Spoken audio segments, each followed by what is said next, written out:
Hello, everybody, and welcome to the Baka podcast.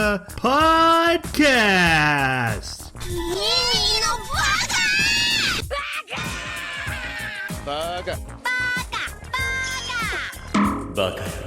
It's amazing how every time you open your mouth, you prove you're an idiot.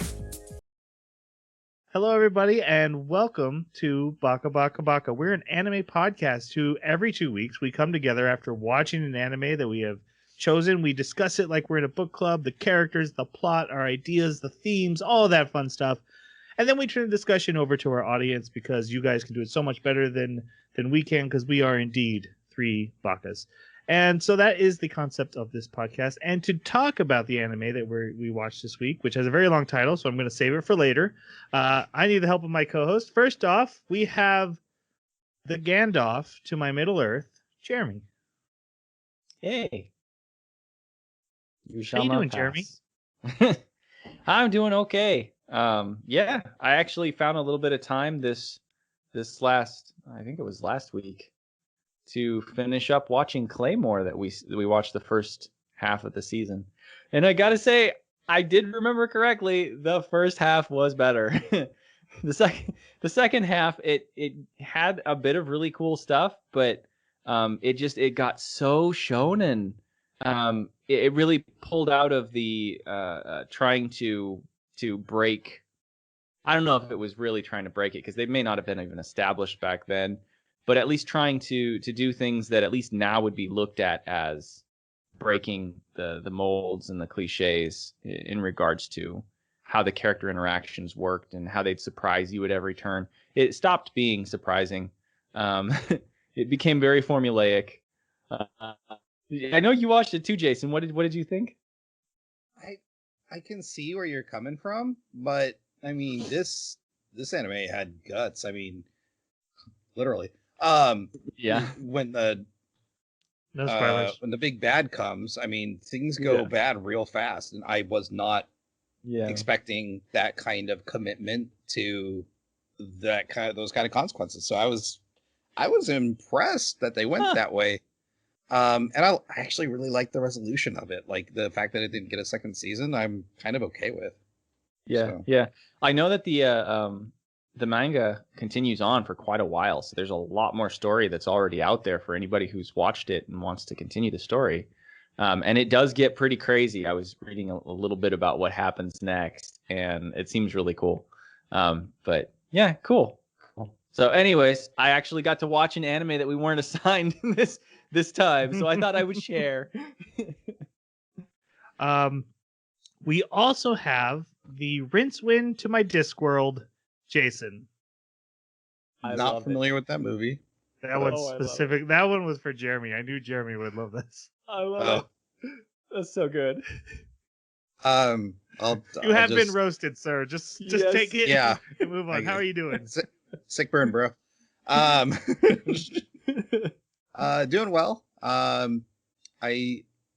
My son wanted to play something different, so we loaded up 7 Days to Die, but instead of playing that just again, we loaded up a mod called Darkness Falls, and it's near torture. It's so hard. But yeah, that's been a blast. If you want to give yourself a challenge on that game, definitely download Darkness Falls. It's a complete overhaul of the game. And like they've got technology all the way up to like nuclear weapons, and then like there's like demons that will come through portals later on in the game. So geez, yeah. As if the zombies and the undead are not enough. Right. No, there's irradiated enemies that usually don't show up till way later in the base game. Yeah, they come on night 1. Oh. How did you guys survive? How long did you make it? Well, actually, so far, I think on night 16, and I haven't died yet. He's died like 15 times. Once a night. Nice. All right. And my name is Troy. I haven't done much or got to see much. I'm actually in anime hell right now because Beastar Season 2, ReZero, the second half of Season 2, and Promised Neverland Season 2 are all airing right now. And I both don't have time to watch them. And then obviously one of them is coming back to the podcast. And I'm like, no spoilers. I think people are reacting on Twitter and YouTube, and I'm trying to keep my cool for these series that I really want to watch, but I'm very, very busy. So that is the life, though, right? As far as stuff I've done, I played a little bit of that new PlayStation 5 game, Destruction All Stars. It's about ramming cars into each other, and you jump out of your car when it blows up, and you go steal another car, and you run it into more people. It's got a fun gameplay loop, but they did something really awful. See, PlayStation 5 built microphones into their controllers. Really cool for people who don't, have headsets or can afford headsets. It's just built in, and there's a mute button on there. Most people don't realize this, though. That's fine. But the game Destruction All Stars forgot to give you the ability to mute other players you're in matches with. Oh, no. Which means I, for the 10-minute match, have to listen to a guy eating his sandwich who doesn't realize I can hear him eating his sandwich. And he can't hear himself eating his sandwich, so he's fine. And I heard one guy yelling at his wife, and I'm like, oh my God, I don't want to play you anymore. So that game got deleted. It was a perfectly fun game, but and it was always at least one person in like a lobby of 16 people that just was chewing or screaming, or it was so bad. That is funny. Such a crazy oversight. How long has the game been out? It just came out at the beginning of February. It was the free PlayStation game of the month for PlayStation 5 at the beginning of February. So I played it for about a week. I kept trying it. Like, maybe it'll get better. Maybe they'll patch it. Yeah, give it another month. I bet you they will. I bet you they'll get a lot of people that either complain or leave, and they'll respond. Maybe, but Rocket League is still funner. If I have to drive around and blow up cars. And Rocket League it's almost like they mixed Rocket League and Fortnite into a game. It just wasn't for me. Real quickly, scale of 1 to 10, what are you thinking of WandaVision so far? Because I haven't started that yet. Oh, I am super into it just because I'm so happy that in the geek world has grown so big that we can have something as weird as WandaVision exist. And the story I find perplexing. I'd give it an 8 right now. We'll see how it lands. I'm at a 7.5. Because I heard the first 3 episodes were awful. Oh, they're hard. They're hard to palate if you don't realize that there's something better coming, and it is a slow burn. But yeah, I'd give it a 7.5 too. So yeah, my brother also was really frustrated with those episodes, and I've heard that multiple times. I was into them because I was like, well, this is part of the mystery. It was almost like back in early days of Lost, where nothing would happen, but what's making that sound in that trees at the end of the episode? And so you're like, okay, I'm into it. I like the homages to the old sitcoms. The new one that came out this week was an homage to Malcolm in the Middle, which is a show I've watched a ton of, and I was like, this is awesome. I was into the weirdness and the commercials. There's a commercial between every episode, and I'm like, what does this mean? This is the numbers of Lost all over again. God, I loved this last commercial. It was like claymation-y. It was cool. Mm-hmm. Yeah. Anyway. Okay. So I'll have to catch up. I'm really into it, but like I said, I just am like celebrating the fact that we can have 30 minutes of Wanda and Vision pretending to be I Love Lucy. No action, no fighting, but the MCU is so big, geek culture is so big now that they can afford to do those 3 episodes and be boring, I guess. Does that make sense? Yeah. Mm-hmm. All right. Let's talk about the anime we watched. Jason picked it. It is called Our Last Crusade, or The Rise of a New World. And it has that long of a title. Like they couldn't decide what they wanted to call it. And they do this every episode, too, for the episode titles. They do the same thing. They give you this or that for the episode titles. Yeah, a lot of them. Mm-hmm. All right. So, Jason, non-spoiler review. So no spoilers yet. Just general impression. What'd you think of it? It's rough. There's a lot to like about it, but there is also a lot to not like about it. I found myself more on the not like part, but it's interesting because some of the scenes really made me smile. Like I was kind of digging the relationships, but then there's a lot of inconsistencies. There's a lot of just rough storytelling as far as like how events are going. So,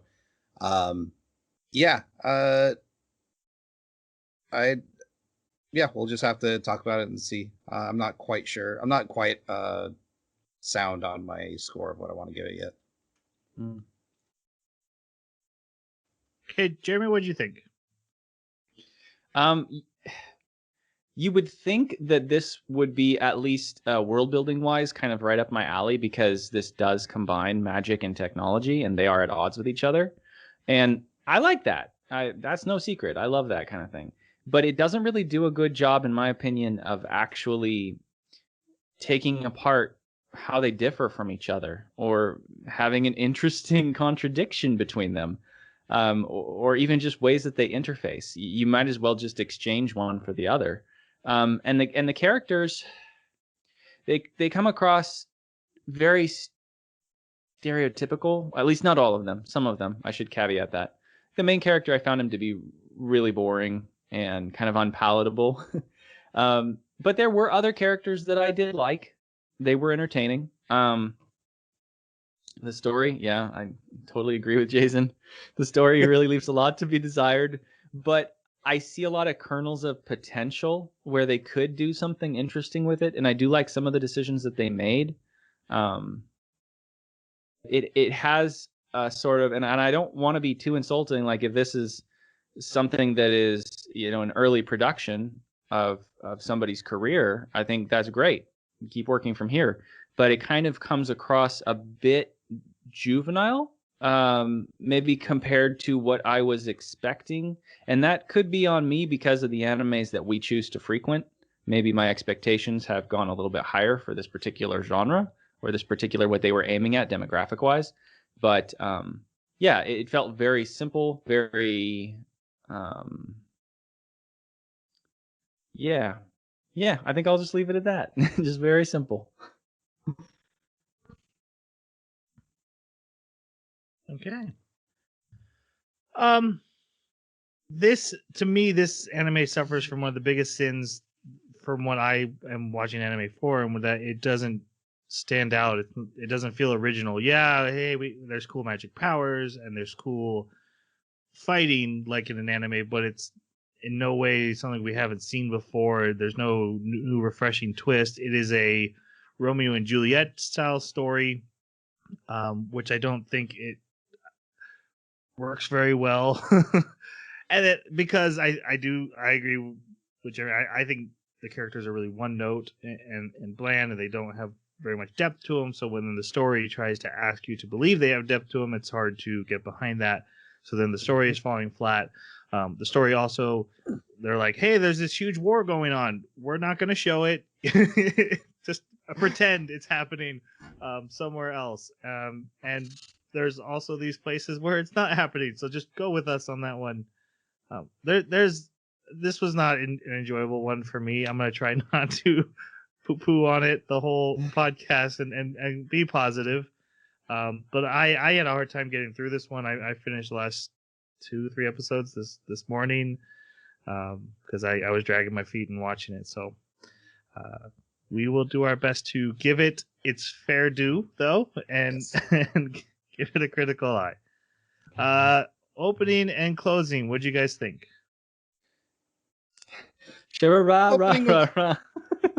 Opening was fine. Visuals were okay, but I skipped them most of the time.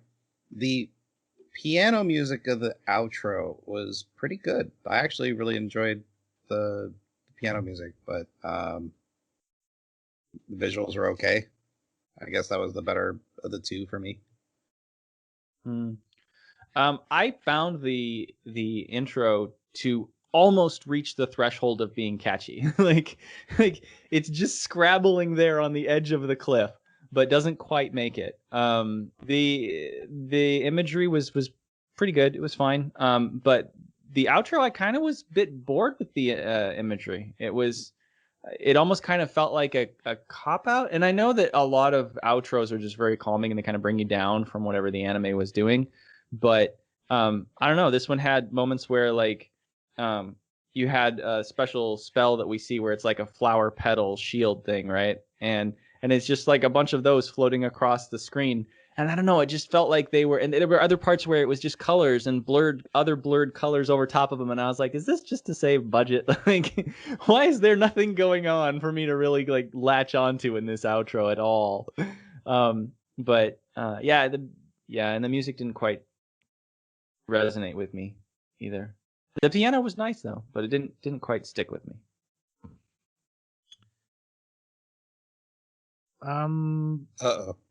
I mean, there's nothing wrong with them. The intro does show, like, especially once we get to the end, I'm like, oh, you just showed up the entire plot. Yeah, that was what your intro was, and that kind of sucks. The music, I like the intro music better than the outro, but not only the intro and the outro, but this entire anime, I'm not gonna remember well in a month. And you can play these songs for me in a month, and I'll be like, I don't know what that's from. Sounds familiar. All right. So let's go on to our spoiler section now. So we will be talking about everything that happens, all the characters, all the themes. This is where the juicy bits come. But if you haven't seen it, it will be ruined for you. So please be aware of that. But we are moving on to our spoiler section. So we have a world at war. Because some magic energy came out of the ground. And turned a bunch of people into magic people, and then in the Empire, which is always a good sign for a good guy name, decided they wanted that power and they don't like the magic people. So now there's two nations. There's the technologically advanced Empire and the sovereignty full of mages and magic people who don't want to be killed. And but the Empire's claim is, hey, when this happened, the first witch like set the entire city on fire and like lots of people died. So now it's been going on for 100 years, and really, I mean, we find out there's not a good guy side to this thing. Like, there's not many good people around. Like, everyone's got their own machinations and using the war for their own individual purposes. They don't even really seem to care about the war. It's just more like, hey, this is the way that we can do stuff we want to do. And we start with a quick little prologue about a guy they're called Saint Disciples. They're basically royal guards to the Emperor, and they're the best fighters in the kingdom and the Empire. And he breaks a young witch. I do feel bad about using that word because they definitely are like, that's our word. That's a naughty word to use. But also they don't a young female astral mage. But yeah, there's witches are women and demons are males, but that's what the Empire calls them. Even though then we find out that the astral mages also call themselves that if they don't like each other, or they committed a crime. Anyway, he breaks this young witch out of prison and sets her free, and so he has been in prison for the past year. And the story starts with him being let out to go on a special mission to redeem his status. This is our main character, whose name is Iska. Iska-kun. What do you guys think of Iska? Oof. Yeah, there's just not a ton to like. But I think the most interesting thing about this character is his swords. I actually dig like the two swords and like what they're used for. But everything about this character is really unbelievable. He holds back something that's obviously multiple tons, and we're supposed to believe he's not a superhero of some kind, like has super strength. He's supposed to be a normal kid, and he's 17. No, 16. Mm-hmm. And so he's been in the military since 14. So. Youngest guy to ever get the status of Saint Disciple. They do say that he is a prodigy. Check. Sure. Yep. But anyways, yeah, his swords are probably the coolest thing about him. Like, one of them can block and cut through astral energies, which I found, fairly hand wavy, but I liked. And then the other one could copy once an astral attack. There was so much potential there for that amazingness. I really like the idea of it. But past that, he's a dumb kid who is impulsive and cannot keep a consistent thread about him throughout this entire thing. But besides that, he was okay. Besides all of him, he was okay. Yeah, I kind of thought the same thing. Although one key difference, in my opinion, is I kind of found him to not be impulsive, rather to never make decisions. Like, he would be in situations where they're telling him, "Hey, your job is to go and capture this witch, or defeat this witch." And he would go and he'd just be kind of standing there like, I don't really know why I'm here. I guess we're going to fight now. And then in the middle of a fight, not actually fight, like not take advantage of the ground that he's got. And other times where, there's so many different situations where it's very clear that anybody who is trying to do anything, get anything done, make a decision, make a move, there's tons of opportunities, and he never does. He always stands there and he looks like he's in shock until he didn't something kill anybody, like, did he? No. Yeah, the entire thing. He didn't kill one person. Even when he got the jump on those astral mages, he used the back of his sword or his handle. Yeah. He is trying his hardest to be as like ineffective in everything that he does.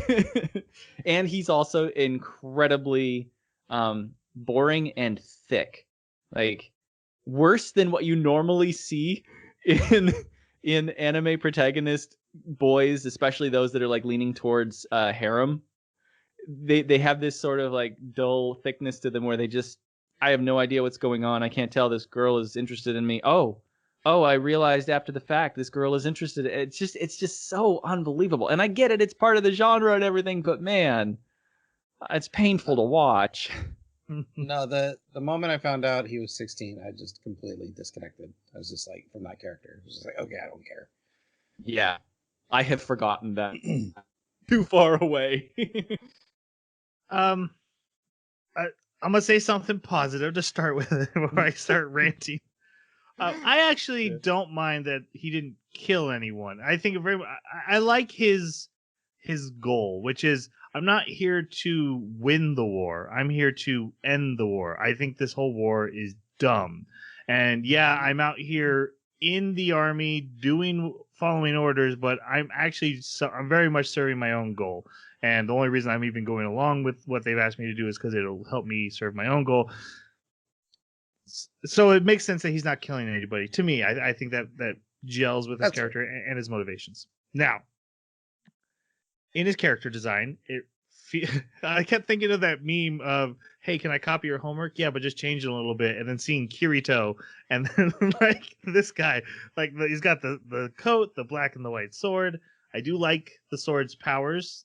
That is cool. One to stop magic, one to that actually can do magic.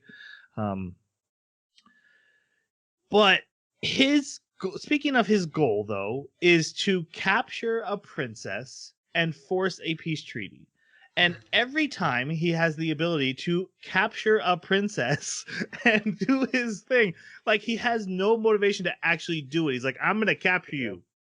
Or are you going to capture me? No, I'm going to sit here on this bench. But and not even when they're in places where they're not allowed to fight. There is a point where he's in an independent country, and the country has literally told the Empire, take her.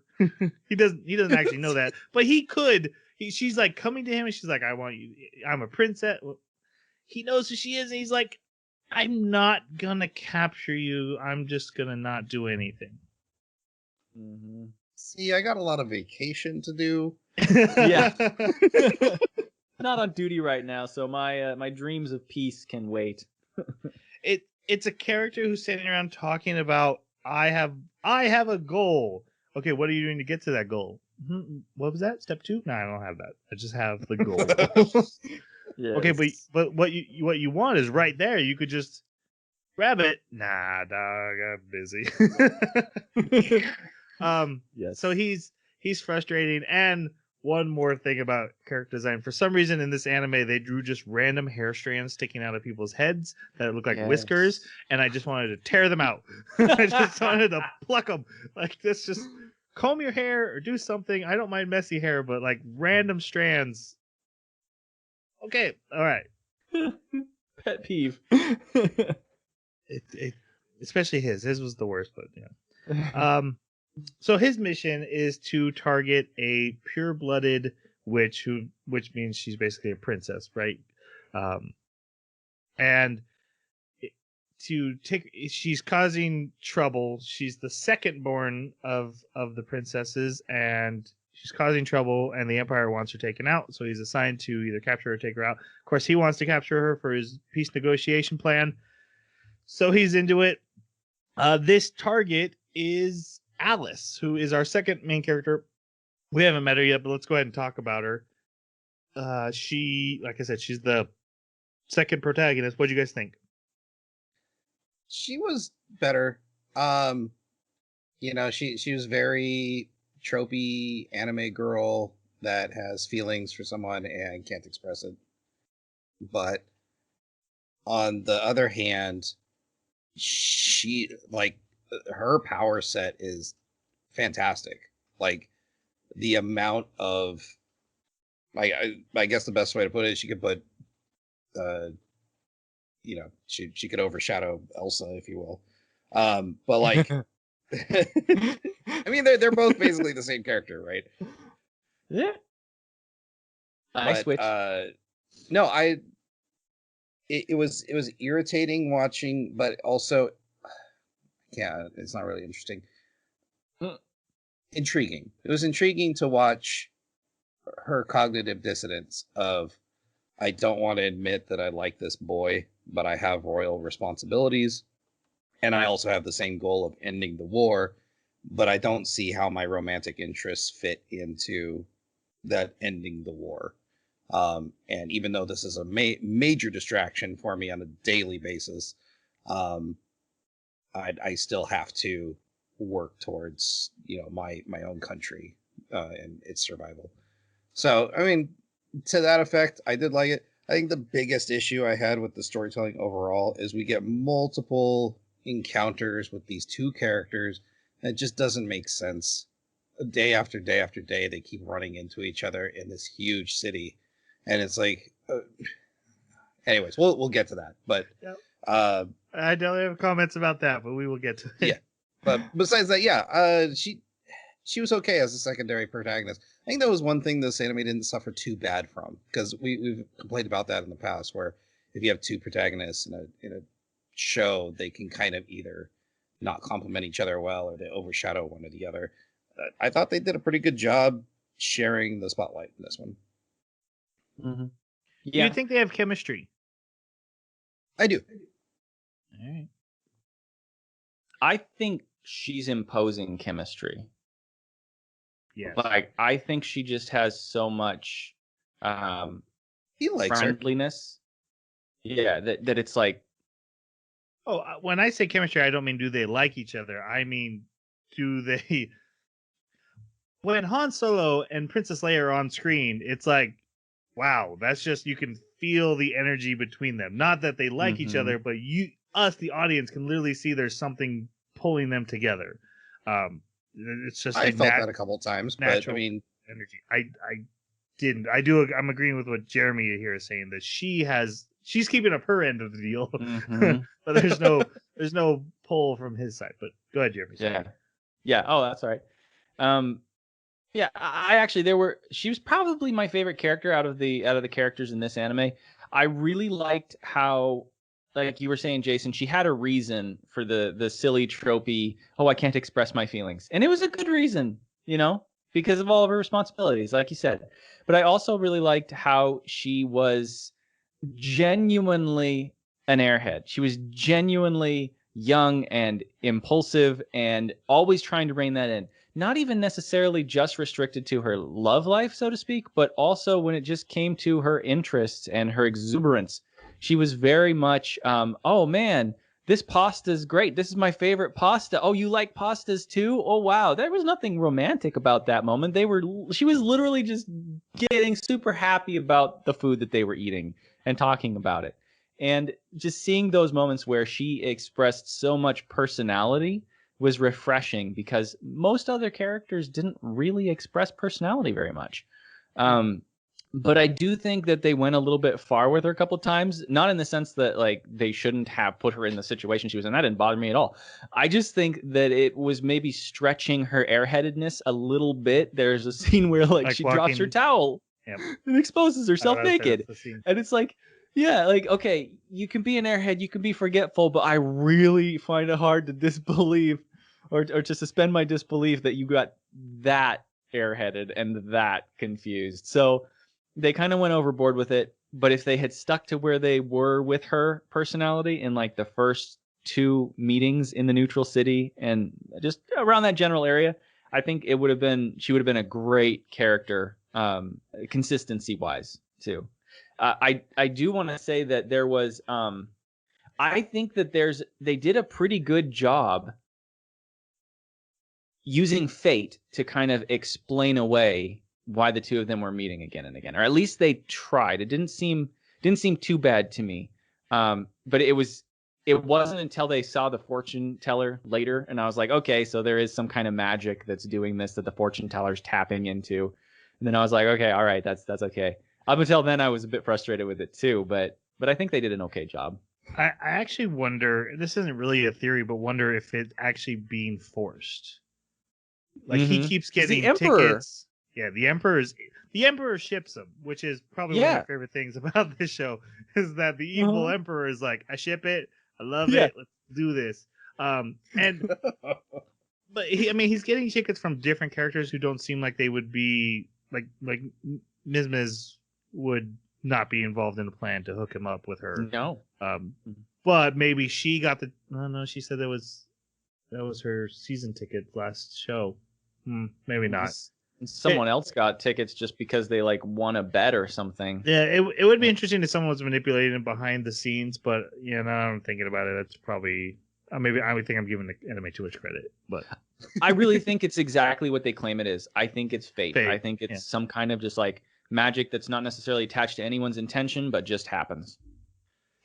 All right, so my thoughts on Alice, I actually agree with you guys about her personality. As far as most characters in this anime, she is more fun to watch and more, vibrant and well developed. I do think she is still a little one note, but she's at least a more fun note to watch than the others.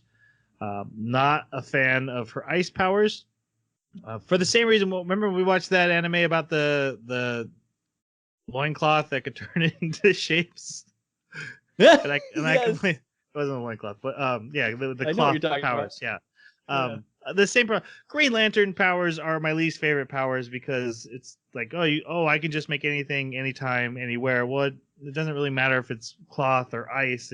It's literally just Green Lantern powers, and I find them boring. So also though, with their romance, this, like I said, there's Romeo and Juliet, and that's not to diss on William Shakespeare, but it's my least favorite William Shakespeare story of all time. I've never gotten Romeo and Juliet. I've always been like idiots. I'm a big fan of Hamlet, which is also idiots, I guess. But Romeo and Juliet, the I just met you, we're 16 years old, and this is a love forever. Doesn't work for me. It never has. It just doesn't feel natural. Especially when you have like, hey, we're enemies, and I'm like, oh, give me this for you, Jeremy, an enemy mind situation, but romantic, where they build tension, and that tension becomes romantic tension, and I love that. That's what this had been. I would be way more into it. But I looked at you once in a forest while we were fighting, and now I'm in love with you. Doesn't gel for me for a romance story, and romance stories are more my thing than the others. So this did not work for me on that aspect. All right, so we then have Iska. He tells the council or the apostles. That they're running the government, but there's also an emperor who's more in charge than them. But they have different agendas. Anyway, they're the ones who let him. The system is confusing for the Empire. What is it, like 10 screens plus like one up in the middle? I don't know. Yeah, it's really weird. He's like, okay, I want these 3 soldiers in my team. And they're like, okay. And then so we meet those 3 soldiers, and they're his former team that he had worked with before. There is Jin, who is a young tall man with guns. He's their sniper, their shooter. That's pretty much it. No, he does have some personality. Yeah, he's the sassy one. Yeah. There's Nene, who is the fun, flirty, redhead mechanical Artillery. engineer. Yep. Built the weaponry. Fires them with rings that she wears on her fingers. And we're going to talk about them in a second, but we need to talk about the top of the hierarchy, which is also weird because he asked for this team, and they're like, okay, well, here's a boss. Like he requested his own boss, which is a weird play. It's their captain. Her name is Miss. She isn't fit to lead a high school volleyball team, let alone a military unit. And everyone knows it. And I kept waiting for but she has a skill you haven't seen yet. And that never happens. And that's not a thing.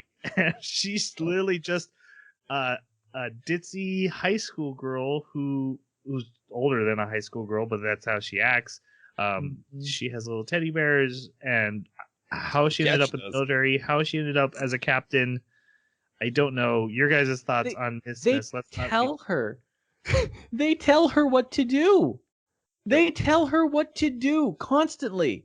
They're like, they get to a scene and they've got to figure out who's going to go where and who's going to do what. Jin steps up and he's like, okay, you two go over there. I'm going to go. She's the captain. Why is she not telling everybody else what to do? Like, this is so stupid. I don't understand her purpose at all. So her purpose was to fill the role of just being the stereotypical cute airhead, like not the cute airhead of like Alice, but the downright stupid one. Oh, I don't mean in the story. I meant in the military in general. Like, how did you get here? How are you still alive? And that's the thing is like the writer clearly not only has never seen a military movie, but did any research on how real militaries work. But like even trying to fit it into this fantasy world, you've got clearly underage and underexperienced and just underdeveloped people serving in the military. What? On their own team, by the way, that is sent out on special ops. Okay, we're going to send a group of 16-year-olds to go take down violent insurrectionists, if you will. This is frustrating. Well, and anime has done this before, and they've done it in a way that's at least somewhat believable with like Gundam, right? The characters are very young in Gundam. I can't remember if it was Gundam Seed, but it was the 5 young boys that they were all young. And they did it was believable. Which one was it? Gundam Waltz. Was it Waltz? Okay. It's Gundam Wing. Endless Waltz is the movie. Sorry. So, Gundam Wing. Okay. But in Gundam, didn't they have like special abilities? No, they were raised as assassins. Yeah, they were trained and they were exceptional people. There is no justification for stuff like that here. Like normally in some of these animes, like they've got a gift or they were installed with something as a child or like they're gifted. Nothing like that. It's just instead of high school, we have deadly military service. Yeah, exactly. Usually in Gundam, it's my home is being attacked, and there's this mech with the door open, so I jumped inside it because I didn't know what else to do. And then they're like, "Well, you're the only person who's ever gotten the Gundam to work, so you drive it now." And that's how a kid ends up in the military. But yeah, in this, it's like, no, we just use kids that can't fight. I don't think Miss holds a gun at any point in the entire anime. No. They're on the front lines. Actually, both Nene and Miss didn't, like, until the very end, didn't do anything. Well, I mean, there's 2 times that Nene presses a button on her ring, and they're somewhat effective. Somewhat. But I could tell why they put Miss in there. It was very clear story-wise that they had her there just to fill in a particular role that you would expect to have for this type of character. And at the same time, they clearly wanted to have a mage on his team. And so in order for that to be important, she couldn't have any other qualities that would interfere with that being the clear reason for her, because that's got to be her defining quality later, right? I mean, just looking at the way that these characters are written, they're very one note. So if she's going to be a mage, she's not going to be anything until she gets to be a mage. I will say I like that story beat. That is one of the ones I thought was more interesting because it makes them face like, hey, maybe we're racist. Even though the team isn't, but hey, maybe we're on the baddies. But also, Miss does have the funniest line in the entire anime, and I'll mention it when we get to it. I remember I didn't write it down, and I was mad I forgot, but now I've remembered. When we get to that moment, I'm going to share it. She's actually made me laugh out loud. Only time in the whole anime I did. So as frustrating as her character is to me, that's my positives on her. Okay, thoughts on Jin and Nene? We kind of already went over them. Other than Jin having some sassy comments, I don't really have much myself. For me, they didn't have enough screen time or impactful story beats to really care about them, honestly. Like, even in the prison, it was just like, they obviously went to the wrong place. It's like, I don't know. There was not even a real reason for them to be in that prison. Like, that was entirely pointless. There was not a real reason for them to do anything but deliver Iska his swords. Yes. Yeah. They were delivery people. Yes. More than once. Yeah. I was kind of a little bit frustrated because, with Miss being so starkly annoying and just didn't belong there, having both Nene and Jin kind of the majority of the time feel like cardboard cutouts, background characters, just to show that there's a presence, there are other characters existing in the lives of the two main characters, was kind of disappointing. I would have loved to have seen a little bit of internal conflict, a little bit of arguing, or maybe they have different intentions or goals. Maybe they don't agree with where he's going or what he's doing, but they're going to stick with him out of loyalty. Just anything that would have given them some other layer. Please, they're just so boring. Just anything. So this anime, this is like one of the at this story mode. So they have to drive to the front line to go start their mission, and they stop at a reactor that's not fully constructed yet, but it's already running. They're like, oh, we're almost to the front line. And this is when I started getting bugged. I'm like, we're almost to the front line. We're just sitting in a forest. There's like no soldiers around. There's like nothing. If I think of the front line, I think, hey, here's our heavy military presence. We're up against another heavy military presence. There's trenches or something, walls built up. They're just driving in the forest like, oh, we're on the front line now. Oh, we're being attacked. Ah! I'm like, what? We're in the middle of a forest. Yep. And that's what happens. They get attacked by mages who are hiding in the ground in case a truck happened to drive by. That's never. Everybody always has that contrivance. But anyway, yeah, they get attacked by a bunch of mages. We see each one use their skills except for Miss, who doesn't have any skills. Miss, go hide. Then they take out these mages. The target there is watching them from afar, and she sends her maid in. And this is when we first meet Rin, who is a earth mage. She specializes in making golems, and she is Alice's right-hand man. She's both a maid and an assassin, and that's cliche, but it's a cliche that works for me mostly. So what'd you guys think of Rin? I actually kind of liked Rin. She was really the only character that would have or show rationale in most scenes. Like, and calling them out. Like, what are you doing?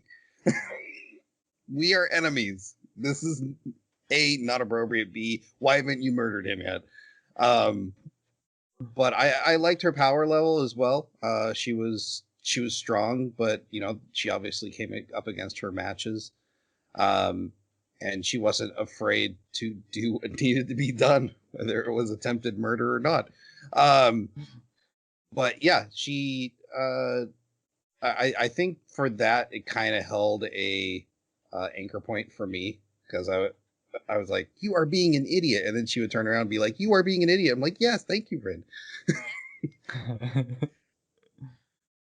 Yeah, She was pretty great. She probably served as a really good foil for those scenes where they were getting along too well. I thought it was really funny how Claire was she'd constantly think, oh, well, I hope Ren's not here, and then Ren would be there. And then, of course, they turn that around and have that happen where Ren's saying Claire's not going to be here. Oh, God, Claire, am I still thinking of Claymore? Claire was 2 weeks ago. Yes, I was just about to ask, who's Claire? Who's Claire? It took me a second. I realized what happened. All right, yeah. But yeah. So yeah, I enjoyed Ren. She was a good character. I have a soft spot for Earth magic. I think it's really cool when they make golems and stuff. So just seeing that, I was reeing. Yay! I like Rin as a character. She is fun, and then she puts in this challenge right to the forming relationship, but she's also frustrating in the way that a best friend getting in the way of a relationship would be. I'm like, quit blocking, come on. let's see some smooches, especially because it's really funny because every time Alice is like, I want to fight him, and I'm like, that's not the F word you want to do. Yes. And Ring calls her out on it too. Yep. Yeah, so she worked. Anyway, Iska beats her easily. He has his anti-magic sword, so it's not a problem to defeat a golem. And so Alice joins the battle, and this is the first time our two main characters meet, and they start fighting, and they're both like, I want to stop the war. Well, I want to stop the war. He wants to do it through a peace treaty, yet everything says the same. She wants to basically win the war so that there's no more war to she's going for the China method, right? Yeah. I don't mean current China. I mean ancient dynasty China. Oh, okay. Take over the state provinces. I can see the double meaning, though. Absolutely. We don't weigh in on stuff like that. All right. Nah, I'm blushing. Hey, she though slips off a little ledge and falls, and he catches her, and she's like, why did you catch me? He's like, I guess I kind of just did. And she's like, well, we're gonna retreat. And Rin's like, well, we're winning, why are we retreating? She's like, I just want to. And that ends the fight. Well, so there's a reactor they're supposed to be protecting and or attacking. And this was where I was first impressed with her ice powers, is that she's in the middle of this forest. She does her calamity thing, and not only does it freeze the entire surrounding area, but it also freezes the reactor, which is not close by. And then all of a sudden, it just shatters the whole reactor. And that kind of shows that, like, as far as in this world, Alice is really, really powerful. Mm-hmm. And the fact that she didn't just... Well, I guess, Iska's used to fighting these astral mages, so... But I was surprised she just didn't outright murder him, but... She had this break, the ledge had to break out from underneath her. Mm-hmm. I'm sure he would have somehow managed to win, because he's Iska, and he never loses. Anyway, then Alice, after going home, is like, I'm going to go to the opera in Neutral City. So, not only are we on the front lines, but nearby, there are just cities that are like, hey, we're not getting involved in this, and you're not allowed to be involved in this while you're here. And everyone's just cool with that. Yeah, I was thinking the same thing. This is one of the things that kind of bugged me a little bit about the world building. What's that? So they're Poland. No, Jason, because there is Poland in this. There is an independent country that refuses to get involved. That's Poland. These are cities within their territories that are like, no, not even. Oh, wait, this isn't a separate country? This is just a neutral city. Literally just neutral cities where everyone can go, regardless of what side of the line it's on. Because I was thinking that's what they were. They were maybe like city-states, which maybe they are. But then at the end, they go to a independent country, which has the exact same rule set. And I'm like, what? Except the independent country, you could fight if you wanted to and whatever. But yeah, this kind of bugged me a bit, just for the same exact reasons that you were describing. Oh, crap, I lost my train of thought. It'll come back later. she cries at the opera. She asks the person behind her for a handkerchief. He hands it to her. It's Iska. They're both embarrassed. And then the next episode actually starts with going back a little ways to show how he ended up at the opera, which is Miss gave him a ticket to try to cheer him up. And so after the opera, they go their separate ways. And then her and Rin decide to go to a restaurant and get food. And they're like, okay, but you have to share a table because we're really busy. And they're like, that's fine. And they sit her down. And then Iska shows up. He's like, this is my table. And they're like, you have to leave. And he's like, I had a reservation. And I'm like, they made you share a table with a reservation? Okay. That's a good point. Look, as a restaurant, someone who hasn't gone to a restaurant in over a year, I was very frustrated for Iska. I'd be very upset. I would pull the Karen. No, just kidding. Well, that was a little weird. Anyway, they sit at the table and they talk about how much they love pasta, and they get along really well. Okay. No, this was too much. This was already too much for me. Where it's like, oh, we fight on the battlefield, and then we run into each other at the opera. I was like, okay, that's fine. And then they run into each other at the restaurant. It's like, come on. But the moment that they bothered following her to the restaurant, you just knew he was going to show up there, right? Like you saw this coming. Everything. Yeah. That's one thing. Everything is telegraphed in this anime. It's big time. There's no surprises. The worst part is when they do their order, and it's the same exact order, but not just like, I want the spaghetti cooked exactly like this, with this on the side, and I want this drink with a little hint of it's so long of an order, and it's exact, and it's like, all right, we get it, anime. Like, you could have had them just both say spaghetti, and it would have had the same emotional impact. This is too much. Too much. I think if they both said spaghetti, it would have been a more realistic emotional impact. This was like, it went so far overboard that it was irritating. Yeah, but I did like the interaction of how they actually just kind of forgot about the conflict for a minute and started talking. I did appreciate that. I thought that they did a good job setting that up, and then having Rin yank them back down because they are young. They're 16 and 17, right? So I know, but I was hoping for like arguing, like I said, for the romantic tension to build. Cool. There's just no tension ever builds, so I'm like, oh, they're just already fully in love and trying to come to terms with it, which is less interesting to me. She is. So it would have been better if Iska would have just would have stood up and flipped the table. No, but they started like, if they had different opposite orders and then arguing about, like, he's like al dente and she's like the opposite, and they're arguing about pasta, but really it's their, hey, we're enemies, so we have to argue, and then realizing, well, we both love spaghetti, so that's kind of a thing. Mm-hmm. Yeah, that's fair. Okay. I like that. Al dente is the better, by the way.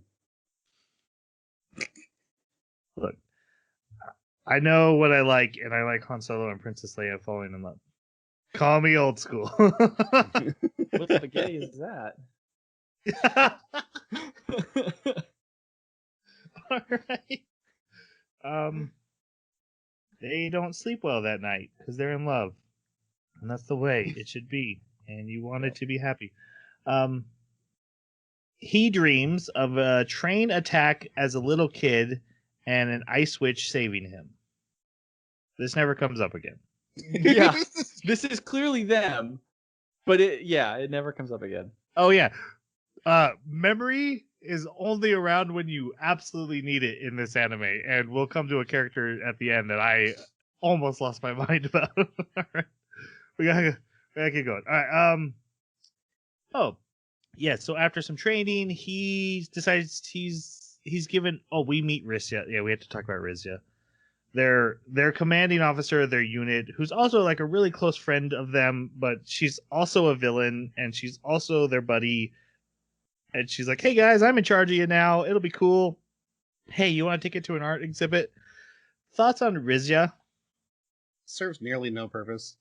There are other characters to fulfill the role that she plays. There's so many villains. There's so many villains in this anime. And I just... She just comes in and, hi, I'm your friend. Oh, by the way, I'm going to send you on this mission that you'll probably die in, but love you guys. Bye.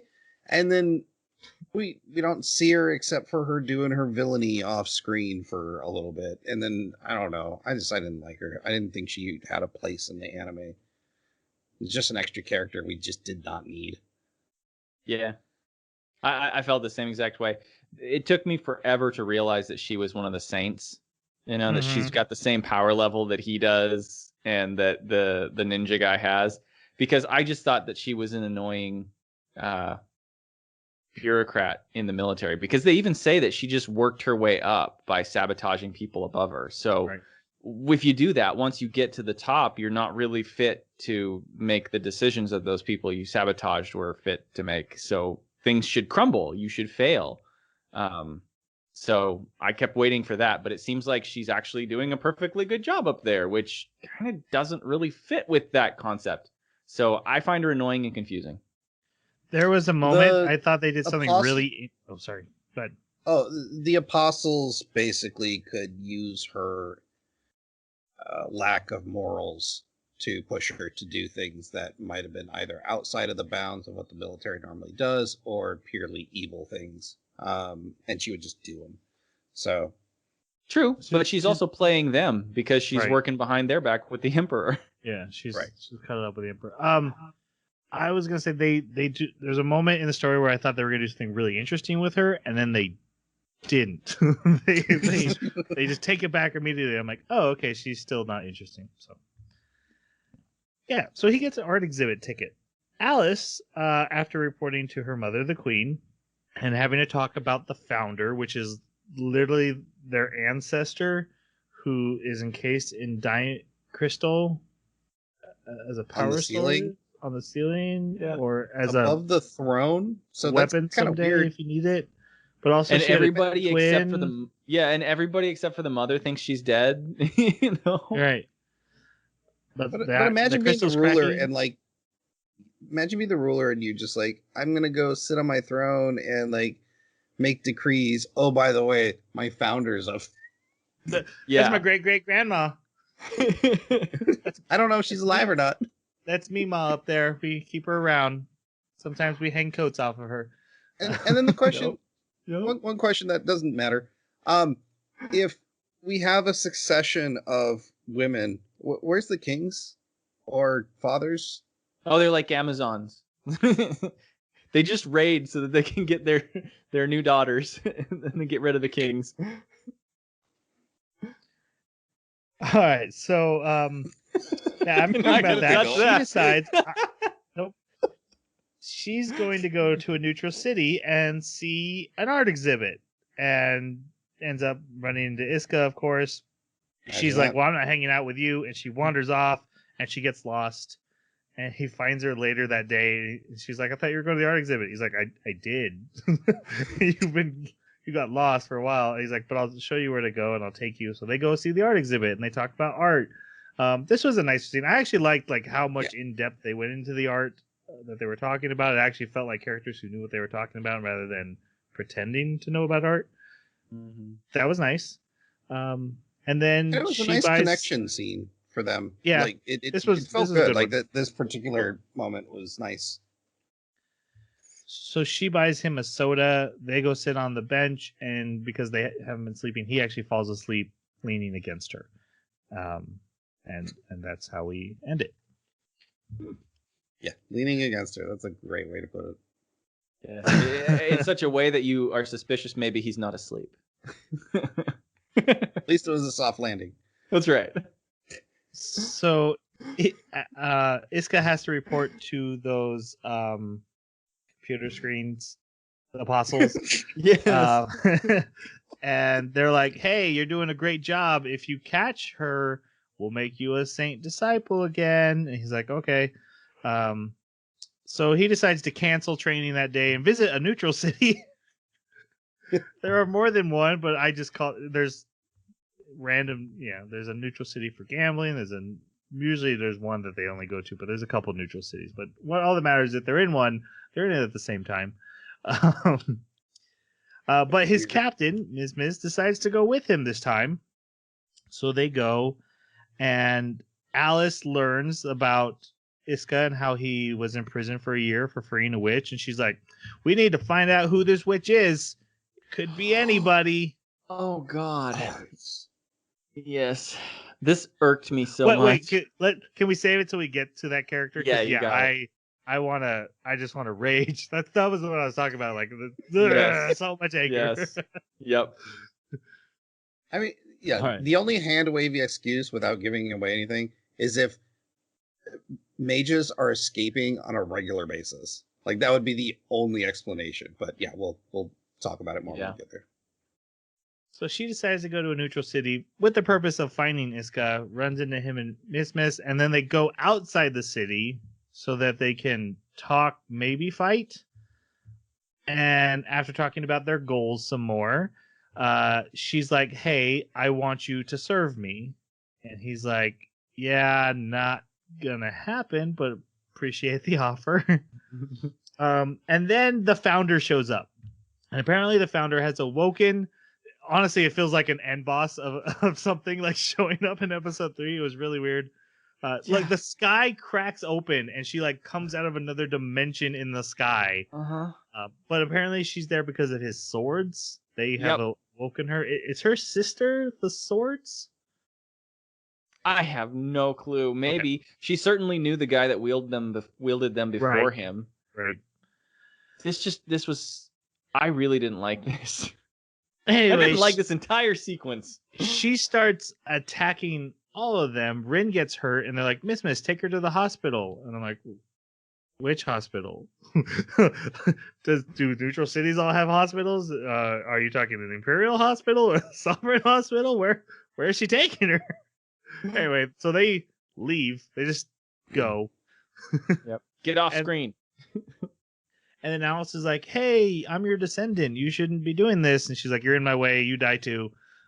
So Alice and Iska team up, and they're OP, and she makes flower shields with her ice so he can run up ice stairs, and he hits the founder, and she falls into a dimensional crack in the ground now and disappears. And they're so tired. Never to be seen from again. Exactly. She's just gone. Yep. They're so tired from the battle they call a truce for the day. I have a feeling like she will be back. I mean, we don't get to the end of the story in these 12 episodes, so I assume there's more what's going on with her. I'm sure you're right, but yeah, for this season, it's it. But they did talk like she only wakes up like once every 100 years, and they're he's in the clear. Because they even say like, next time you wake up, things will be better. Don't worry about it. Mm-hmm. All right.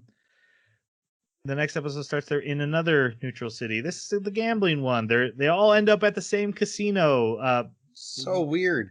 Miss is trying. How do they keep doing this, guys? Miss wants to win the jackpot so she can buy a tank. Yeah. The military doesn't supply tanks. She has to buy a tank. Or is it for her personal use, in which case the tanks are available for a soldier to buy for personal use? Like, Jason said it best, and what he said has been ringing in my head since he said it. Whoever wrote this has never seen a military movie, read a book, or has no idea how military wars work. Yep. And I barely understand, and I know that this is preposterous. And to make this money, I want to hit the jackpot at a casino. Oh, perfect. So when Alice shows up at the casino, she actually wins a jackpot, but she's a rich princess, and she's like, I don't really need this. So she just gives a bucket of money to Nene, who happens to be walking by. And then so Alice leaves, and Iska never even sees her. Alice actually, while walking by a fortune teller, goes in, and she's like, I want to ask about a boy. And he's like, the boy is always near you because fate has tied you together. And then Alice leaves, and then Iska, like 10 feet behind her, comes walking up. Doesn't notice her. Goes into the fortune teller, gets the exact same fortune about her. And then the team gets a new mission from Rizia. A vortex is suspected of showing up in one of the astral streams. So magic that is rising out of the ground has created a vortex, which is like a super dimension, and basically it's what gave birth to all the witches and demons in the first place. And so if one shows up, that's going to be a big game changer. So the Astro Mages have it, and the Empire either wants to destroy it or have it for themselves. Alice also finds out about this, and they're like, how long have we known? They're like, yeah, the Zoa family has been like not telling us that they found it, and every time they ask the Zoa family, they're like, oh, we literally just found it. We were about to send the tweet. Sure. Like my finger's over the send button the whole time. These guys aren't suspicious at all. They wear masks over their faces at all times. Yeah. So yeah, we meet the characters, Mask Lord and his niece. Yep. His name is Mask Lord. His name is Mask Lord. And her name is Kissing. The names in this are ridiculous, and we've probably been butchering most of them, but I don't even care. Yep. I mean, they might as well call it like a coat guy. Mask Lord is introduced as he's sneaking up with a knife on Alice, and he's like, he gets caught by Rin, and he's like, "Oh, good job, you caught me." Okay, that has got to be a crime. To sneak up on a princess with a knife and be like, "Oh, I was just seeing if you saw me." All right, and never addressed again. But also, he's in the Imperial. He's at Alice's house. But is also, when she flies to the vortex, he's already there. He teleports. I guess he does have teleport magic, which is why he's sneaking around. I wonder how long range it is. Like, I kind of think it's more like Nightcrawler teleportation, because there's a moment where you actually get to see where they have their seals, which is also where their magic is kind of tied in, and his is in his eye. So it kind of makes me wonder if maybe that limits him to where he can see. In which case, that question comes up again, like, how the heck did he get to both places before her? You're thinking way too much about this. On the Imperial side, we meet the person leading the mission for the Imperials is a man named Nameless. To be determined. So yeah, in this episode we meet Mask Lord and Nameless, and it's like, okay, yeah, I'll fill this in later. I'm sure I'll come back in this draft. And he's dressed like the ninja from Metal Gear Solid. Yep. It's a stealth suit that he's always wearing. And they're like, okay, all you guys get in trucks and just drive around and see if you can find it. And so they do, and then they find out. Oh, we also meet Miss's oldest friend in the world, Shannon Net. They call her Noro. I don't know. Her oldest friend in the world. Yeah. Anyway, while they're all searching, they're like, 3 units have gone missing, and Nameless is like, yeah, I don't care. And so Iska's like, well, I'm gonna talk to him. He's like, you're not a high enough rank to talk to me. And so Miss is like, I am, and I want to tell you a thing. And she's like, well, he never even said a word. Which is weird. Okay. But then we come to my favorite scene of this whole anime. Miss, so distraught from confronting Nameless, walks out of the shower totally naked. This is the first of 2 times this will happen in the anime of characters just getting their naked. God. But her line made me laugh so hard. So everyone, gets an eyeful, and she's like, "Oh my God, I didn't know it." And then she yells out, "Jin, you better take responsibility." Because I'll never get married. And I like that she just demanded Jin marry her right there on the spot. And that made me laugh. Of all the reactions I've ever seen, this is a very typical trope in anime. That was probably the best. Okay, you're marrying me because I've ruined myself for marriage. Yep. That was good. I remember that. All right. Alice shows up.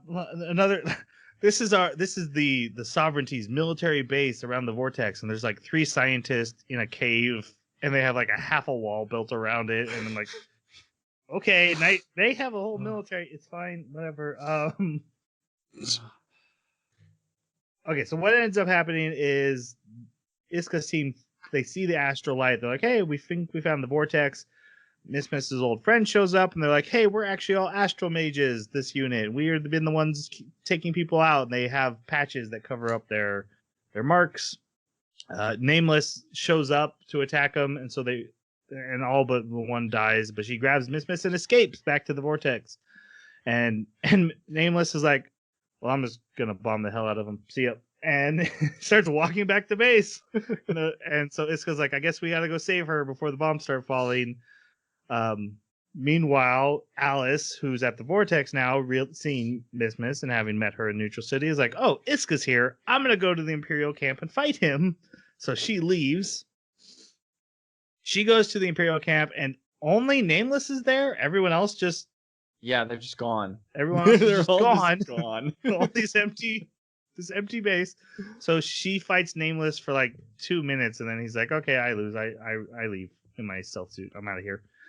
And then Iska has to fight Kissing, and her magic power is basically like these thorns that can disintegrate things, but then also rebuild them. So like she catches one of the missiles midair and disintegrates it, and then builds it back over Iska and drops it on him.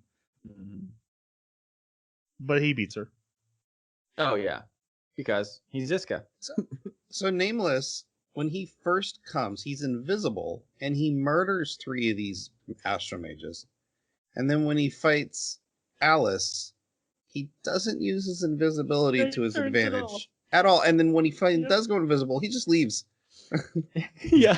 The worst assassin ever. Yep. I enjoyed the Thorn fight. I thought it was interesting to watch. And it was cool, especially when her thorns would hit the building behind. You'd actually see like this shockwave damage effect. And I don't know. I like that. I thought that looked really cool. It had some good moves in it.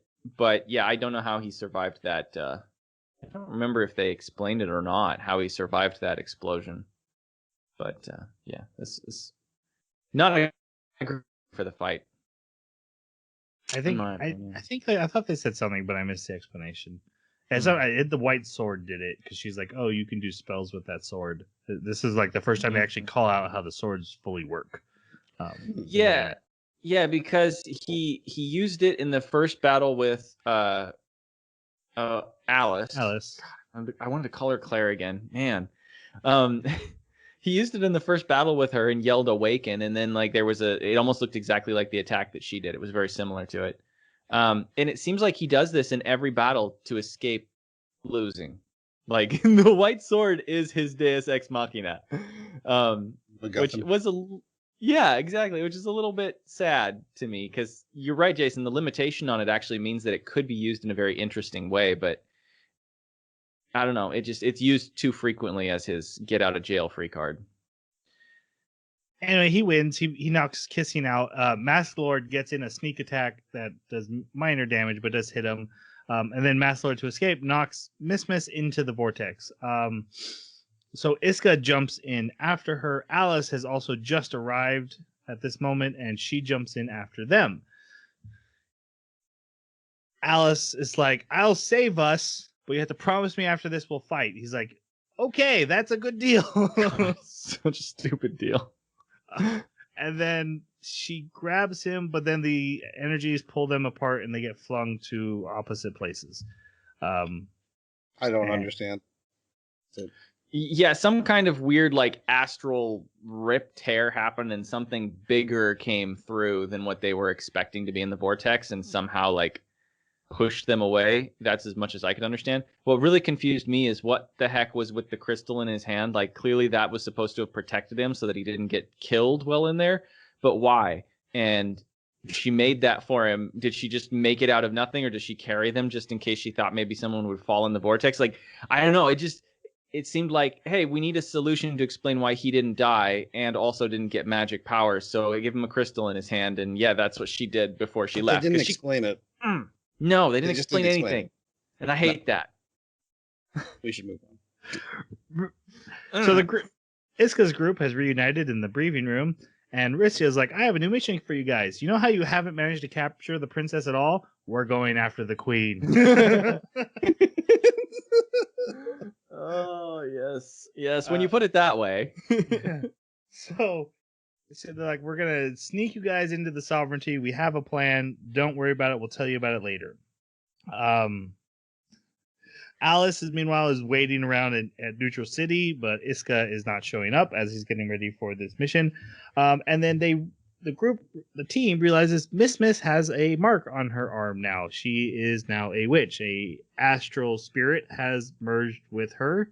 And so now she's one of the other side. And they're like, well, you have two choices. You could turn yourself in, and they probably won't execute you if you do that, or we can help you hide it. And so she chooses that one. An important question here.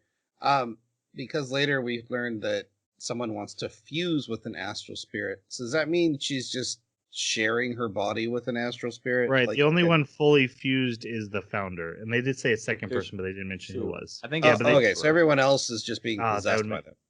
That would make sense why he has a tail. Yeah, I think it's like a host. Symbiote maybe, but not fused. Yes. Okay.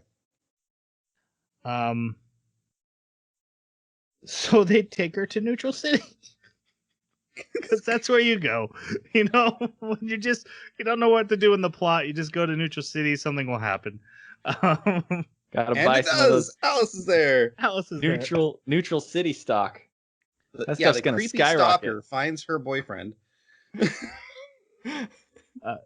Alice and Iska have a nice sitting on a bench talking scene, and then Rin, who's been getting kind of upset that Alice is not keeping her eye on the prize of winning the election.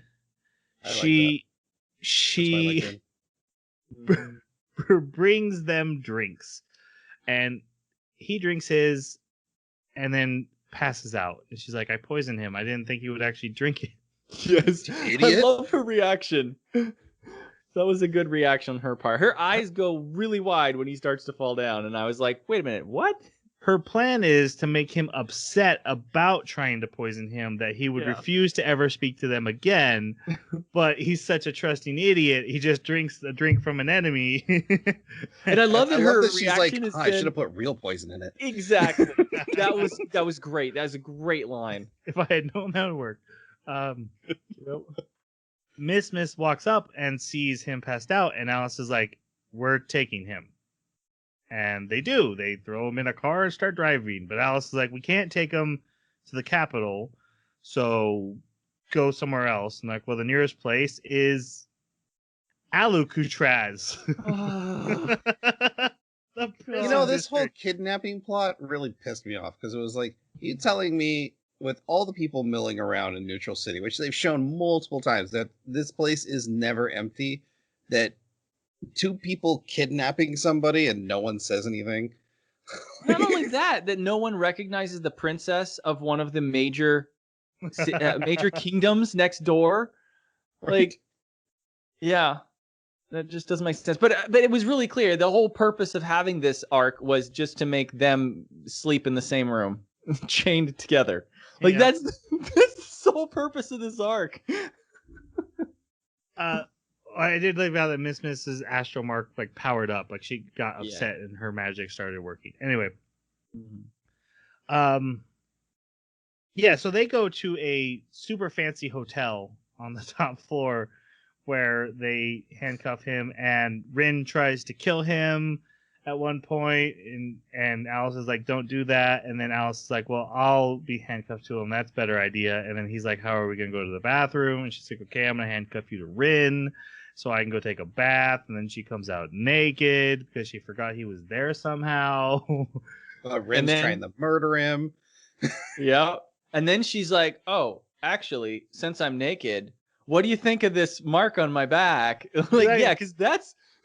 You like my tattoo? Yeah, exactly. You like my tattoo. Oh my God. I was just... the decisions she's making are just so... I don't know. They didn't feel like a consistent character was being presented. It felt like the story just needed to move in a certain direction. And have tons of fan service. Yeah. Which, I mean, fan service that didn't even really deliver as fan service. It wasn't as good as some of the other fan service we've seen in anime. Like, she dropped her towel and everything was covered in hair. Come on, man. Jeremy's disappointed. Jeremy, once again, I must remind you the internet exists for all your true. But this is anime. All right. Well, yeah, they do have a talk about the mark on her back, and he's like, yeah, I don't really care about that. I've never cared that's never been a thing for me. I'm just trying to end the war again. And she's like, well, then what do you think of me? And he calls her his rival on the battlefield, and that's like the most romantic thing anyone's ever told her. And so she just goes full naked in front of him, like, I am woman, hear me roar. And he's like, can you please put on clothes? And then she's like, hey, you saw me, I get to see you. Yeah, undress now.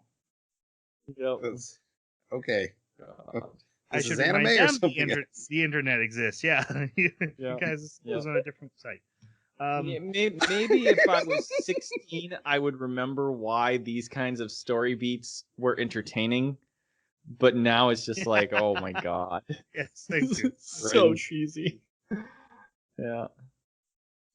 On the other side, Iska's team, Miss and all them have put on fake astral marks, except for Miss's, which he pretended to put on her. So it's a real astral mark. Which, I mean, okay, these things, they react to the skin that you put them on. He never actually touches it to her skin, so it shouldn't have discharged, which means they should be able to tell that it was never used. I mean, we do not have time for this complaint. We must move on. There's so much more wrong technology with versus this. magic, but the technology doesn't matter. It's so annoying. Okay. Even more so though, they drive to the checkpoint. Everything works out. They go into Alcatraz City. They park in an alleyway at a river, and Riza is there. She's like, "Hi, yeah, I can get in here anytime I want." Like the whole point of sneaking you in was completely arbitrary. I'm already here. Yes. Well, she did say that she had immunity because of her diplomatic status. I think she said she's a citizen of the sovereignty. Like, I don't know what's going on there. That raises so many storytelling flags. Like, what? Yeah. And also, why do you need to sneak in a team if you're already there? Yeah, exactly. Why not go with them? And she winds up going to there. Yeah, and she winds up going to the objective, and the team never does. They just sit in tunnels, wondering if they're going to be caught by guards. Right. So they go to the big prison, and she's like, "Hey guys, Iska's in there. Take his swords and run in and save him." And meanwhile, she goes into the basement and frees this guy who, even in prison, refuses to not let his abs be seen. His name is Salinger, and she's like, "Hey, Salinger, remember how you tried to kill the queen? You want to fight for our side?" And he's like, "Why would I do that? But yes, I do." I just want to cause chaos. And so he causes a big destruction, and of course, then the team is all the alarms been set off. We're stuck here, and they call Riza, and she's like, "Yeah, Iska's not here. My bad. You guys should try to get out." Later. Let's not forget that Riza also has a stealth suit. Yep. And an airplane to get out of the city. What did she do with them? Why did she do this to them? Anyway. Alice, she literally is like telling Iska, like, over in that prison there, we have the worst prisoner ever. His name is Salinger. If he ever got out, it'd be terrible. And then there's explosions, and Rin runs in. She's like, Salinger escaped. I'm like, oh, well, I guess I better go take care of that. And then she's like, hey, I bought you a new handkerchief. She puts it down. She's like, if you want it, you can have it. If not, I gotta go. So she leaves to go fight Salinger. Leaves him alone, handcuffed. He hears his cell phone ringing in her bedroom, and it's Miss on the line. They're like, we're at the prison. He's like, well, I'm at the hotel. I'm like, can you get to us? He's like, maybe I can. He opens up the handkerchief, and there's the key. And he's like, oh, she was invited. She wanted me to come help her. So he's like, I'm on my way. So he undoes his handcuffs and manages to sneak out of a hotel. Now, how many times have we seen shows where the protagonist is handcuffed and he still tries? He still tries to get like, whatever his mission is accomplished. Oh, hands are bound. I'm staying here. Yeah, he literally says on the phone, there's nothing I can do. Sorry. I'm handcuffed. I'm handcuffed. And I'm like, your sword, that black sword, can cut through anything. If you know that they're there and they have your weapons, you just have to get there. You don't need to fight anything until you get there because you get your black sword, you cut your handcuffs, you're good. Everything's great. Wow. Not that I don't like the emotional story beat of offering him a key to see if he would be the guy she thinks he is. But you're right. The fact he even bothered to check instead of just being like, I'm on my way, I'm a soldier, or this is my job. Yeah. Or even thinking, well, nope, I'm completely ineffective. My hands are a foot apart. Yeah. Which, I mean, how far apart do they need to be if you're holding a sword? Right. That's what I'm saying. Like, you could still do something. Yeah. You're a super soldier who can jump 100 feet through the air. I think you won't be slowed down that much. Anyway. Exactly. Okay, here's something that drove me crazy. Alice and Rin drive up. Their car gets hit with bullets, and they jump out and explodes. Yes, thank you. I hated this. Who shot them? Yes. Was it? They're like, it must be the Imperial soldiers that are undercover here. That's what they said. I thought it was. And then no investigation. Well, yeah. So here's the thing that's so weird is that Nameless said that there were going to be, or maybe it was her, maybe it was Rice or whatever her name is, but they said that there were going to be groups sent out to all these different places to cause chaos. It made it sound like they were going to different cities. It didn't sound like they were sending more than one group to any given city to cause chaos. So there shouldn't be anybody else. Right. But at the same time, the people from the Sovereignty were claiming that there were people from the Empire undercover out there. And at first I thought they were talking about Iska's team. Yeah. Yeah. But that's not who they were talking about because they didn't know they were there. So, like, it's absolutely a confused mess. I'm right there with you. I hated this scene because I'm like, who is shooting at their stupid truck? And why did it blow up after 2 shots and nobody's reacting to the bullets that are being fired? But it gets worse. The explosion. Yeah. And this gets even worse, though. The thing that really bugged me about this is that Alice stays behind to coordinate the police and firemen and sends teams out to look for the devil guy, right? Standing on the other side of the building, making giant lava explosions. Yes! They're like, where could he be? Yes, and fighting with her maid. Her maid knows where he is, like, went right to him. How hard would it have been for Alice to find him? Like, he's literally standing on the building on the other side. Yes, it's like, why are you back here? These firemen and police know what they're doing. They can figure this out. Go do what you can do, Ice Calamity Witch, and beat the crap out of that guy. All right. Salinger. He is a guy who uses, he has multiple astral marks. He steals them from other witches and demons. That's cool. And even has stolen from pureblood, so royal family. And he likes to do combo spells. Like he does ice fire, and if you break the ice, then the fire extra explodes on you. He also has the most amazing jacket in the world because it'll stay on his shoulders without his arms in the sleeves and never fall off. And his abs are fantastic. They're the best abs in anime, I think. He'll let you know about it too. Yeah, yep. Oh, yeah. He's a bad guy. Rin fights him, gets her butt kicked. Iska arrives, meets his team, grabs his swords, runs over, somehow misses Alice at the front gate, runs over, helps Rin fight him, and tells Rin, like, I'll defeat him, you let my team get out of the city. And she doesn't say a word. He's like, I'm taking that as a yes. So they work together and end up defeating him. He does try to kill Rin near the end of the battle, and Alice shows up and protects her. And then Iska is able to defeat him by just he makes magic swords, and Iska just destroys those swords. And then Salinger's like, okay, bye. And he just jumps down into the pit of the prison. And here's the insane part. He jumps down into that pit, and then the next scene is Alice and Rin standing, and they're like, all the prisoners have been recaptured. And I'm like, well, what about the one? Not him. The one we were here for.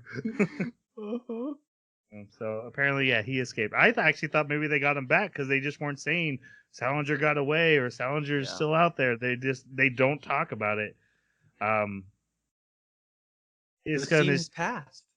Yeah, Iska and his team reunite and get away, and that's everything is done with this story arc. Oh, nope, there's one more thing. Alice got attacked by Nameless during all this.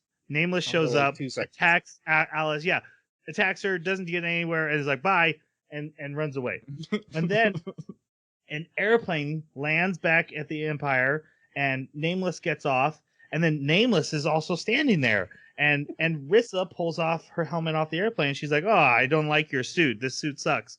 And he's like, and I was like, making Rizza and Nameless the same character is so smart. And I figured out it was Rizza when she attacked Alice. I'm like, Rizza was there. She has the opportunity to do this. It makes sense that she would also be Nameless.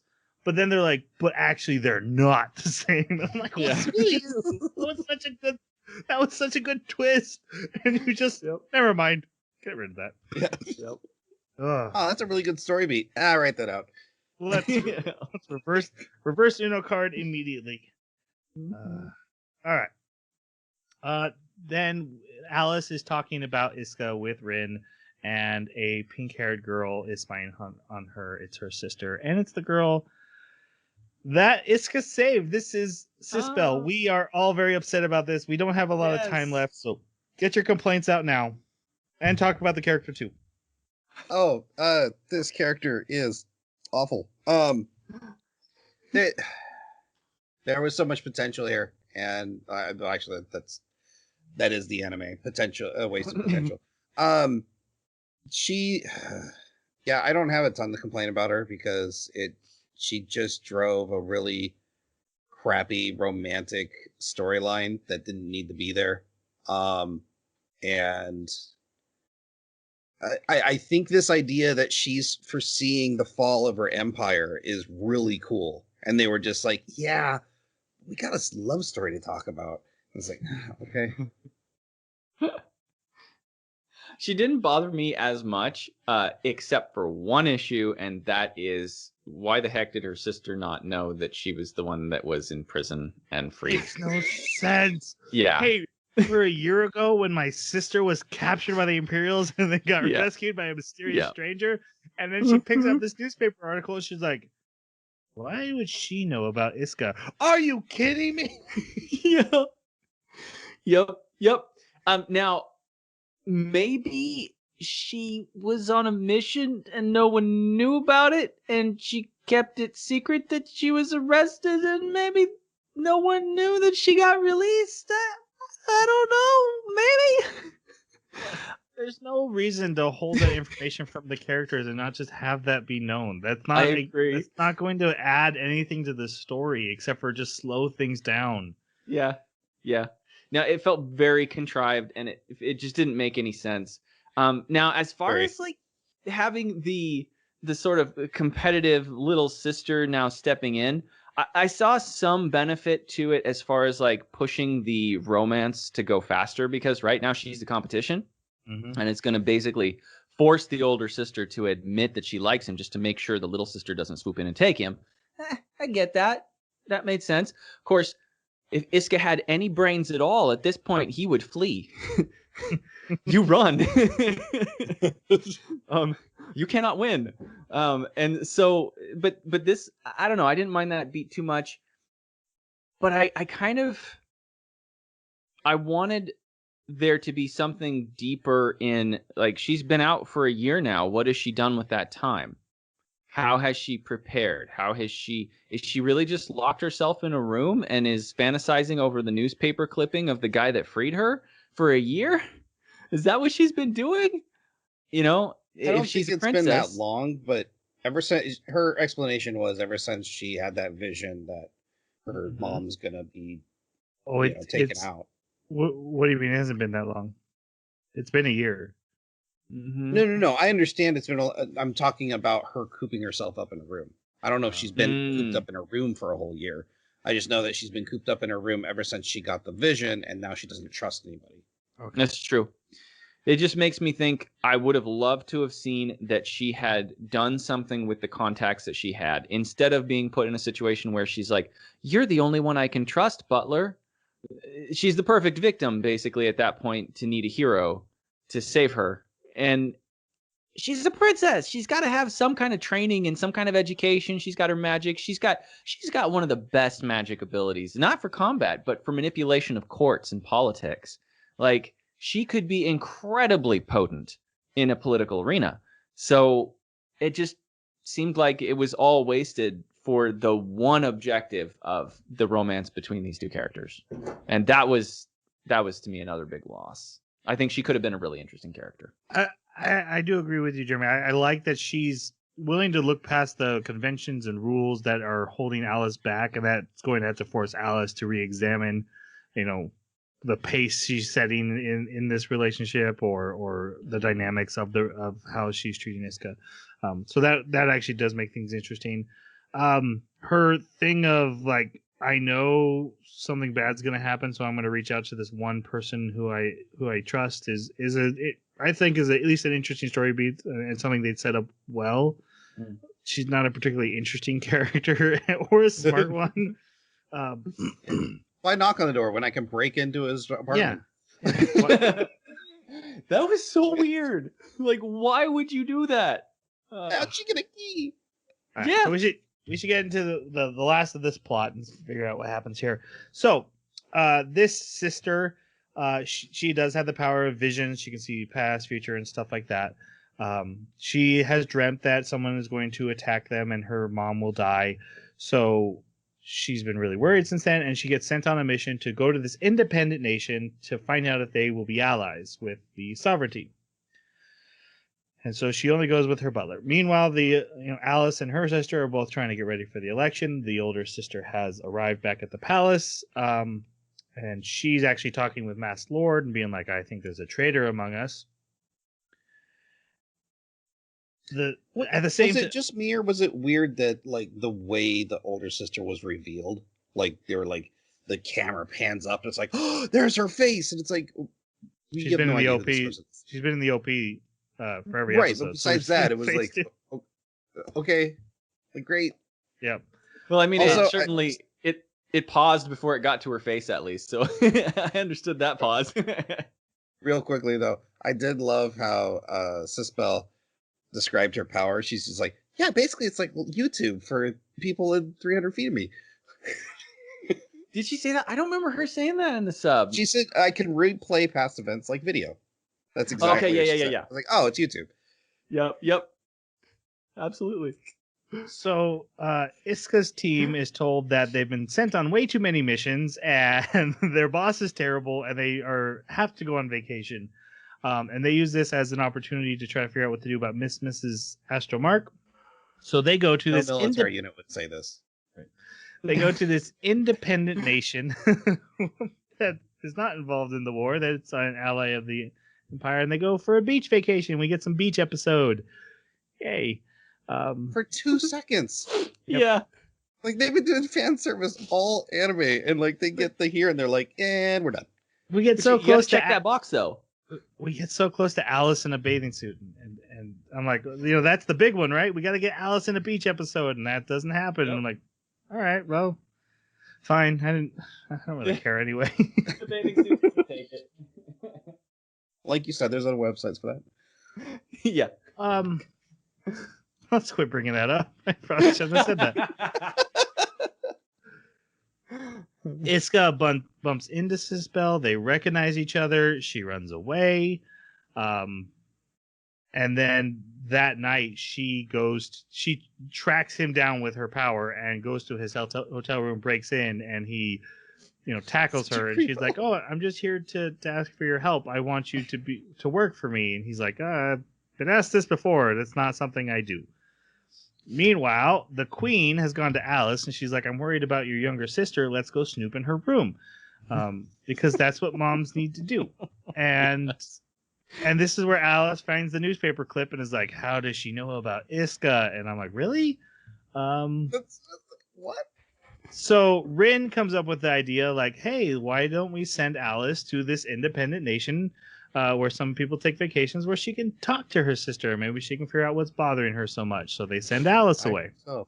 This just became the most mundane family ever. Like the queen and her daughters just became lady down the street and her daughters. Like it's so weird how the scope and just the environment got pulled in their behavior. Snooping the rooms, go talk to your sister.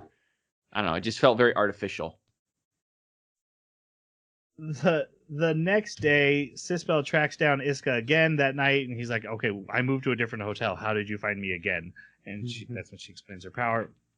But they get confronted by Mass Lord, and he's like, the oldest sister was right. There was a traitor. It's you. You're talking with a soldier of the Empire.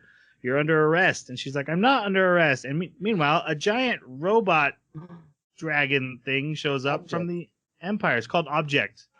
Again, we'll get it in the second draft. It looked like something ripped straight from Final Fantasy. Like, yeah, it did. It really did. Bahamut with nope. Damn, darn you! It looks like a dragon with pink eyes.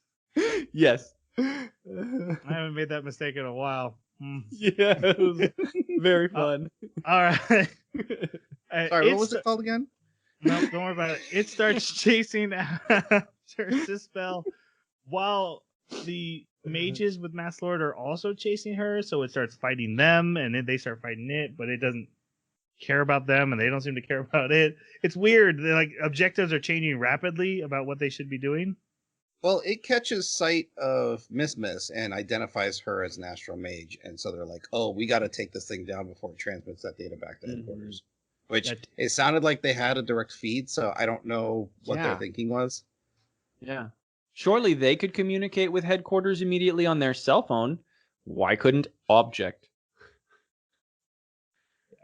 This doesn't. Let's not forget that Object is just like not telling, because at the end of this, Object is going to die, and the apostles are like, yeah, we should watch out for that guy. He works for you. You could have told him to help it. Yes. You have that kind of control over this situation. You're so busy trying to be. They do say like no one can know this is related to us. But who sent the giant object? It's a mystery. Sure, yeah, no one can track this to us. But then all of them yell out what it is, and they're like, "Oh, it's from the Empire." Yeah, we know exactly what it is. Yeah, so Nene helps with the fight. There's a scene excuse me. There's a scene where Jin and Mass Lord confront each other. And Mass Lord stabs his hand, but he manages to shoot Mass Lord in the face, which just breaks it. He shoots him in the chest, which breaks the tape recorder that proves that Sispel's a traitor. Mm-hmm. And then, shoots his mask and breaks it. He's like, "Oh, I don't have a mask anymore. I gotta go." Why did he stop shooting? You got it. That's exactly. Like, why? He had a gun traced on him for multiple minutes. He's gun guy. 2 shots. This is what he does. He's gun guy. You're gun this guy, is your man. only characteristic. Yeah. Shoot the stinking gun. Iska defeats Object, and then Object's like changing to second form, and it absorbs Sispel into its core, and then turns into like a Pokemon lady. But here's the thing that's so weird, right? It didn't just like change into another form of Object. Object died, and it released the astral spirit. Ejecting core. Yeah, which was basically an astral spirit. They even identify it as that later. So this thing presumably has no loyalty to the Empire. So why would it continue carrying out the Empire's mission to capture Sispel? Like, it didn't click. Did the Empire mind wipe this entity? Yes. Like, it just doesn't make any sense. I don't have time for this question. Did Sispel tell Iska she was a princess? She had told him originally she was a servant. She could confess the whole truth. Yeah. She told him her full name, and he goes, "Oh, you're Alice's sister." Okay. Mm-hmm. Anyway, this form is much more powerful. It's beating Iska. Alice shows up. They tag team it. So one thing I enjoyed about this fight is I got flashbacks of Chrono Trigger and doing like elemental with sword attacks. I thought that was cool. That's cool. I saw Mew too. Yeah. My big pet peeve is that this is the final battle of these 12 episodes. We're obviously at the finale of the season, and their big final attack, I'm doing my magic, and it's just one solid blast. Like there's nothing cool about it. It's just Kamehameha, but red. and it's ranged with his sword. Like, why have a sword? And I'm like, man, well, this is the time for like the super coolest looking attack in your entire anime, and you just went with blast. and they just they disintegrate this thing. But somehow the core survives, and Sisbel is perfect. Not at no point did they go, your sister's in that thing, so let's not damage her. They're just like, full power, whoever survives lives. Go. I was thinking the same exact thing during that entire sequence. Yep. Okay. Yep. Oh, and then in the very end, the eldest sister princess goes to the queen, and the queen's like, you're the one who told people where everyone was, and you're not even my eldest daughter, are you? Dun, dun, dun. Oh, and then Mr. Abs goes and he meets the Emperor. Mm-hmm. And the Emperor is like a cat boy. And they know each other. And is clearly also an astral mage, so which makes sense, right? So I think my biggest pet peeve about all the fight scenes that I need to get them off my chest is they're always explaining not only what they're going to do next, but like how their attacks work or what their attacks can do. Why are you divulging this information mid-fight? I was thinking the same thing. Like with his swords, he's constantly talking about how his swords cut through astral power, and then the other one can use a spell once. I'm like, well, you just told your enemy. Good job. Or Masked Lord is like, hey, I can teleport other things too, and then the teleport happens. It's like, no, I didn't teleport it and stab you and then tell you that. No, I'm going to tell you right before I do it. Come on, guys. If we're going to criticize things about yelling out their attack or explaining their attack early, then we can't watch anime anymore. That's like Anime 101. I want you to know this attack will pierce you, and I think it's usually done a little bit more subtly, at least in the anime that we generally watch, or it's done like outside of the combat arena for the most part. Like they'll talk about, oh, this thing happened because of that ability, but I don't know, and maybe it was also just because so many things were just so in your face and unsubtle in this that just subtle as a bag of bricks. Exactly, yeah. All right, let's go on to our final review. Jason, you picked it. What do you want to give it?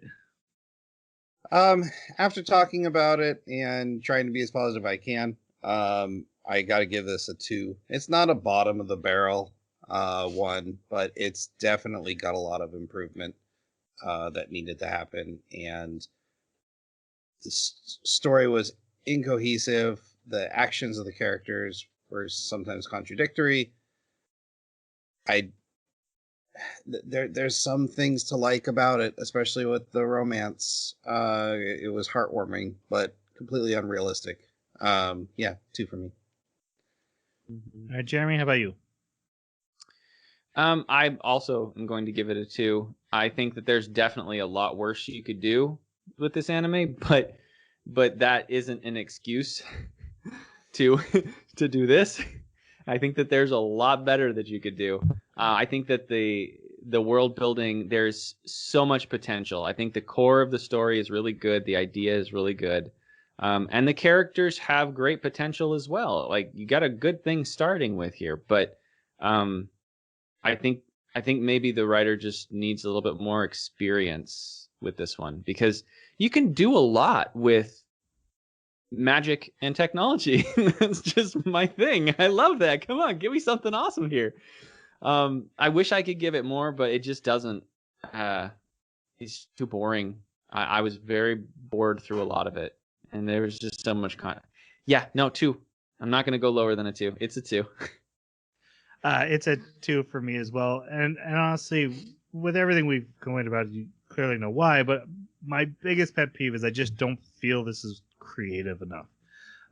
Even with magic and technology, it just feels bland, and it feels done, and it feels like it's been done better, and I need something unique. I was listening to theme music from It Invaded today. That wasn't like the greatest anime of all time, but it's in my top list of last year because it was so unique and different from everything else. this is on the opposite end of that spectrum. It's just so similar to so many other anime and story like this that it doesn't do anything to sell itself apart.